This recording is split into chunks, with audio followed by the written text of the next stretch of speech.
Sorcerous Origins. We're going to talk about the 7 Sorcerous Origins that appear in Dungeons & Dragons 5th edition. Your Sorcerous Origin is going to be so important to your sorcerer's backstory. So let's talk about the different options when it comes to creating a sorcerer and how your sorcerer got their powers. Currently, there are 3 books that have Sorcerous Origins in them that you can choose from in Dungeons & Dragons. The first book is the Player's Handbook, the second is Xanathar's Guide to Everything, and the third is Tasha's Cauldron of Everything. The basic information for what makes a sorcerer comes from the Player's Handbook. I've made a video outlining the entire Player's Handbook for you in case you're interested in picking that book up. I'll put it up here.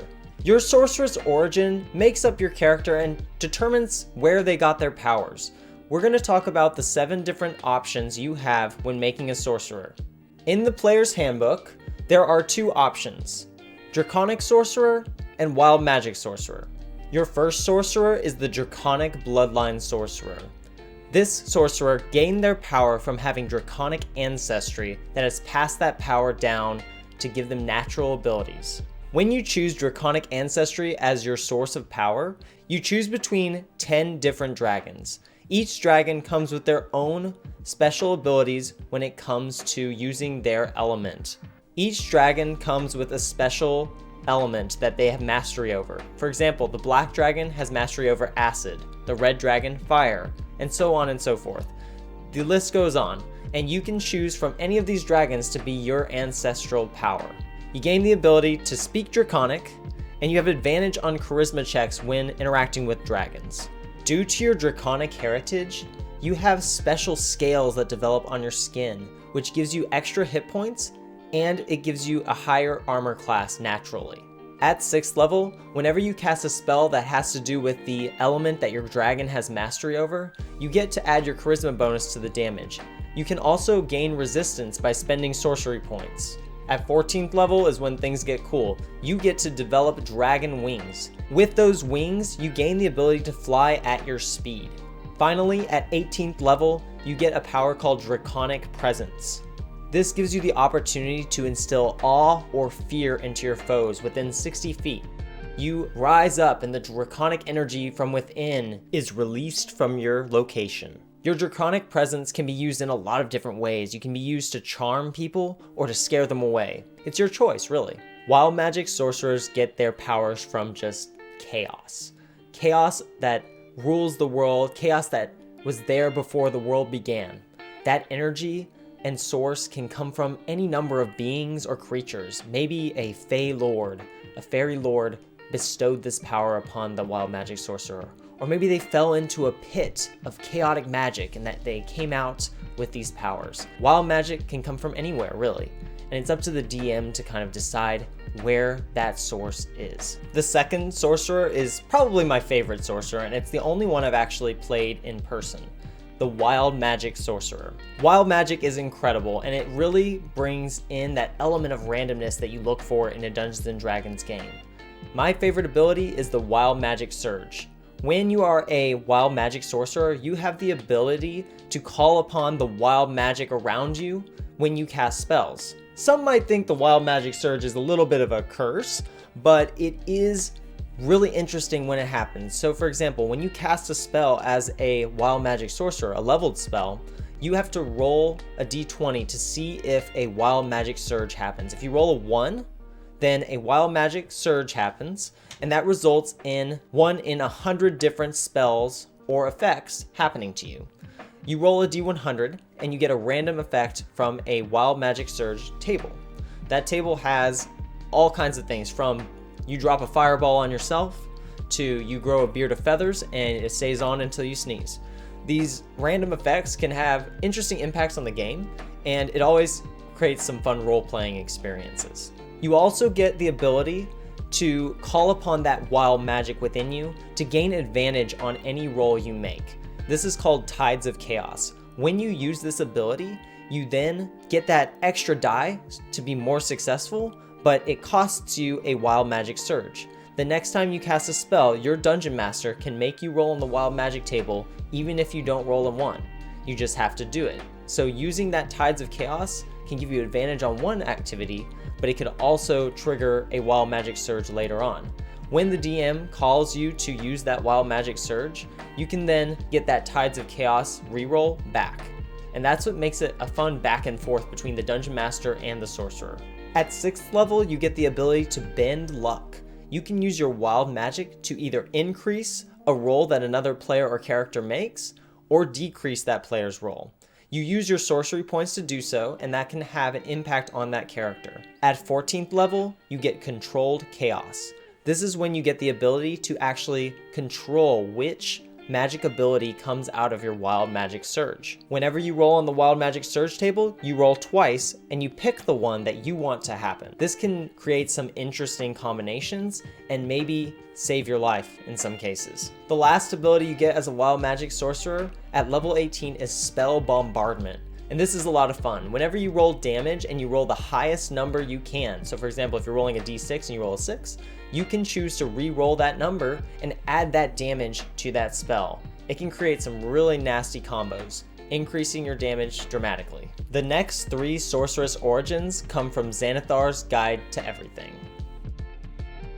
Xanathar's Guide to Everything comes with so many interesting subclasses that D&D added after the Player's Handbook came out. The Sorcerers in Xanathar's expand on what was offered in the PHB and give us some different variations of what a sorcerer can look like. The first one in Xanathar's is the Divine Sorcerer. The Divine Soul Sorcerer gains their power from some divine being. This energy can have a huge impact on that sorcerer's powers. This divine power means that they are favored by the gods. This gives them some interesting abilities that are akin to the Cleric class. These sorcerers gain 2 huge abilities at level 1. The first one is Divine Magic. Depending on your character's alignment, be it good or evil, chaotic, neutral, you get different spells based on your god. These spells are spells directly from the Cleric class list. You also get the ability Favored by the Gods. This ability gives you the opportunity to roll 2d4 and add that to any saving throw to potentially save your life. At level 6, you get an ability called Empowered Healing. Empowered Healing allows you or another character nearby to reroll all the dice when rolling for healing. For example, if you take a health potion and you roll 2 1s on it, then you can reroll those dice because of your Empowered Healing ability. Unfortunately, you can only do this once per turn. At level 14, just like the Draconic Sorcerer, you get the ability to grow wings. These are called Otherworldly Wings. Depending on the alignment you chose when you became a Divine Sorcerer, your wings may have different appearances. For example, if you're good, maybe they are feathered and white. If you're evil, maybe they're skeletal and black. Either way, you get a flying speed of 30 feet, and you can dismiss them or grow them as a bonus action. The final ability you get at 18th level when you're a Divine Sorcerer is called Unearthly Recovery, and this is a crazy powerful ability. When you're below half health, you can use a bonus action to regain half of your maximum hit points right there. This is a feature you can only use once per day, but it's incredibly useful. For example, if you take a ton of damage and you're knocked way below half, you can just heal that right back up. That's your divine power coming through for you. Sorcerers of Shadow Magic are the creepy, haunting sorcerers of the D&D world. They have abilities that stem from darkness and shadows. Most sorcerers get their ability from the Shadowfell or a blessing from a shadow creature. Actually, I'm going to read an excerpt from the book because I think this describes them so well. The power of shadow magic casts a strange pall over your physical presence. The spark of life that sustains you is muffled, as if it struggles to remain viable against the dark energy that imbues your soul. That's just creepy. That's crazy. Anyways, at level 1, you get the ability Eyes of the Dark. No matter what race or creature you are, you get dark vision up to 120 feet, meaning you can see in darkness super far away. At 3rd level, you get the ability to cast Magical Darkness. And the coolest part of this is, you can see through it. Another ability you get at level 1 is called Strength of the Grave. They describe this as, you exist between the twilight of life and death. When you get reduced to 0 hit points, you can roll a Charisma saving throw, and if you make the saving throw, you get reduced to 1 hit point instead. It keeps you alive. However, if you take radiant damage, which is the bane of all Shadow Sorcerer existence, then it doesn't work. At 6th level, you get a little friend. You get A Hound of Ill Omens, a Shadow Hound, joins you to fight. As a bonus action, you can summon it from the shadows, and it has its own stat block and everything. It's almost like a buffed up direwolf that follows you around and helps you out. You can even name it. At 14th level, you get an ability called Shadow Walk. Similar to the Shadow Monk ability, you can step between shadows up to 120 feet. Basically, if you're in darkness, you can be anywhere. Finally, at 18th level, you get an ability called Umbral Form. What this does is it transforms your body into a shadowy form. This form gives you resistance to certain damages, and it also allows you to move through creatures or objects. The final sorcerer in Xanathar's Guide to Everything is the Storm Sorcerer. Storm Sorcerers have powers of the element of air.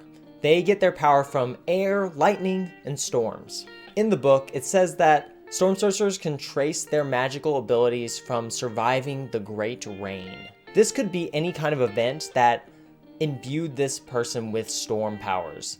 It also mentions in the book that Storm Sorcerers can be invaluable members on a pirate crew, or even a regular ship's crew. Basically, the storm permeates their being, and that's what gives them their power.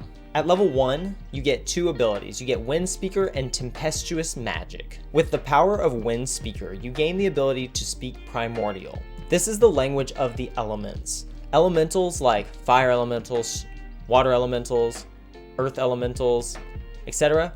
all use this language. You can also speak its dialects, Aquan, Ignan, etc. The other ability that you get at first level is super cool. It's called Tempestuous Magic, and what that means is anytime you cast a leveled 1 spell, you get the ability to fly. It's almost like you blast yourself into the air every time you cast a spell. You get to move 10 feet, but that's a lot when it means you don't take opportunity attacks.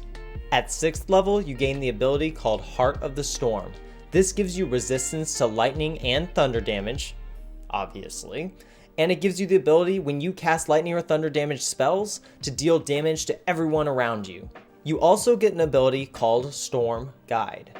This is a nifty little ability, and it's more of a roleplay mechanic, but what it allows you to do is control the weather in minor ways around you. For example, if wind is blowing in one direction, on your turn you can change the way the wind is blowing. Or if it's raining, you can cause the rain to stop suddenly. This ability is not necessarily super useful for combat, but it could come in handy in certain situations. At 14th level, you get an ability called Storm's Fury. When an opponent hits you with a melee attack, Storm's Fury forces them to make a strength saving throw against your sorcerer DC. This save deals damage equal to your sorcerer level to that creature, just for hitting you. And if they fail the save, they get knocked back 20 feet. It's almost as if you have a force field of lightning around you. Finally, you get the ability at level 18 called Wind Soul. This is an incredible ability. Just like other sorcerers, you gain the ability to fly permanently. This ability gives you 60 feet of fly speed, but if you choose to magically reduce that speed to 30, you can allow 3 plus your charisma modifier companions to fly with you as well. You channel the wind around you to allow you and your friends to fly. This is magical flight, so it can be dispelled, but it's super useful for traveling, and it's also just an incredible ability for combat as well. Can you imagine if you're flying above and your friends are stuck below, and you just give them the ability by raising the wind up beneath them? Pretty incredible. The final 2 Sorcerous Origins come from a brand new book called Tasha's Cauldron of Everything. Tasha's Cauldron of Everything has been lauded for bringing about some new changes to Dungeons & Dragons 5th edition. These 2 Sorcerous Origins are just a small part of it. The first subclass of Sorcerer that is introduced in Tasha's Cauldron of Everything is the Aberrant Mind. This Sorcerous Origin comes from the idea that a otherworldly being has wrapped its tendrils around your mind and gifted you this power, this psionic energy. This sorcerer comes from the idea that not all spells are cast the same way. Some spells need psychic energy. The Aberrant Mind sorcerer uses psychic energy to cast many spells, as well as specializes in mind powers. At level 1, you gain 2 abilities: Psionic Spells and Telepathic Speech. Psionic Spells are a spells list that focuses on the mind. You get spells like Dissonant Whispers, Mind Sliver, Calm Emotions, Detect Thoughts. These spells are all mind related, and your psionic sorcerer can cast them. You also gain the ability of telepathic speech. What this allows you to do is connect your mind with someone else's. What that means is within 30 feet, you can connect your mind to someone and then you can leave each other and continue to have back and forth conversations telepathically. This is a really neat ability, and there's not a lot of other spells or abilities that allow one to do this. This could be super useful in any kind of mission or situation where you need to have constant communication. At level 6, you get the ability called Psionic Sorcery. And what this allows you to do is you can cast any of those mind spells that you get from your Psionic Spells ability without doing anything. You cast it with your mind. You don't have to use somatic components. You don't have to speak out loud. You don't even have to use materials. Your mind is able to cast those spells naturally. At level 6, you also get the ability of Psychic Defense. This makes it harder for you to be charmed, frightened, and you also are resistant to psychic damage. At 14th level, things get a little weird. You get the ability to actually change and physically metamorphosize your body. Your mind powers have grown to the point where you can allow yourself to shift your eyes to be able to see invisibility, squeeze yourself into tiny crevices, grow gills and swim underwater, or even use your mind to make yourself fly. This ability has a lot of interesting uses, and I can't wait to see what it looks like in game. Finally, at 18th level, you get the ability called Warping Implosion. This ability kind of reminds me of like Mewtwo or some kind of psychic creature that is able to warp the space around them and teleport. Your ability is that you can teleport and the area that you leave gets almost blasted inward. What that does is it causes the creatures around you to take damage as you teleport 120 feet away.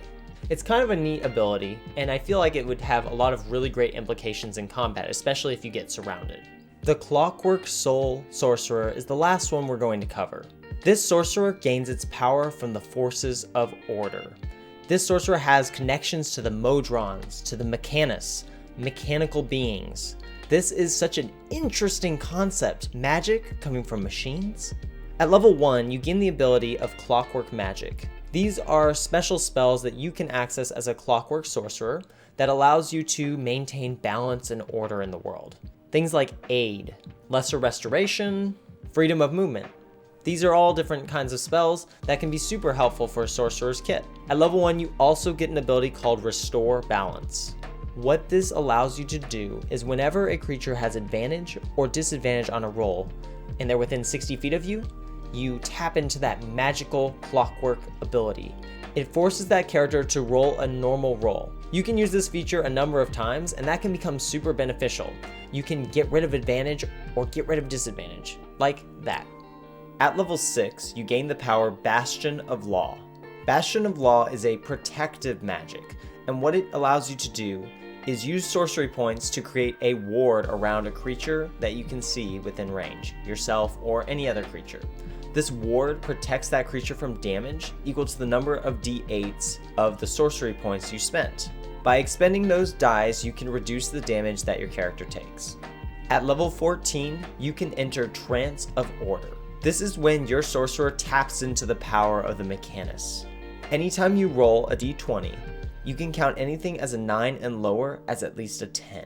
This also means that creatures cannot benefit from advantage against you. So if a creature attacks you with advantage, they lose that advantage.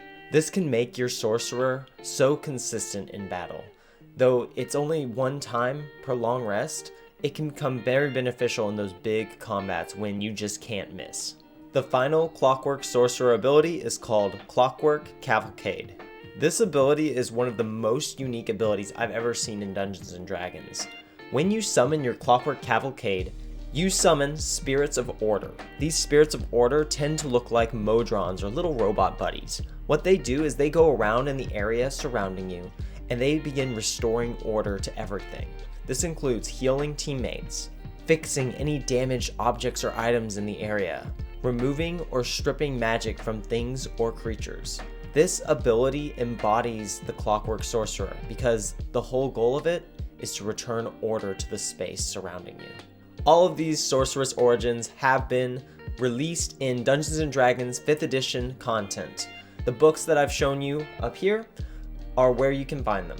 The primal magic that makes your sorcerer unique is going to play such a huge role in all of your campaigns. I hope this video has helped you get a grasp for the different kinds of sorcerers you can build in your campaigns. If you liked this video, comment below the next subclasses that you want me to go over in a video. If you'd like to see more of my content, I stream Mondays, Wednesdays, Thursdays, and Saturdays on Twitch. I'll put the link in the description. Come stop by if you want to talk about Dungeons & Dragons, subclasses, or anything RPG related. I look forward to seeing you next time, and happy adventuring.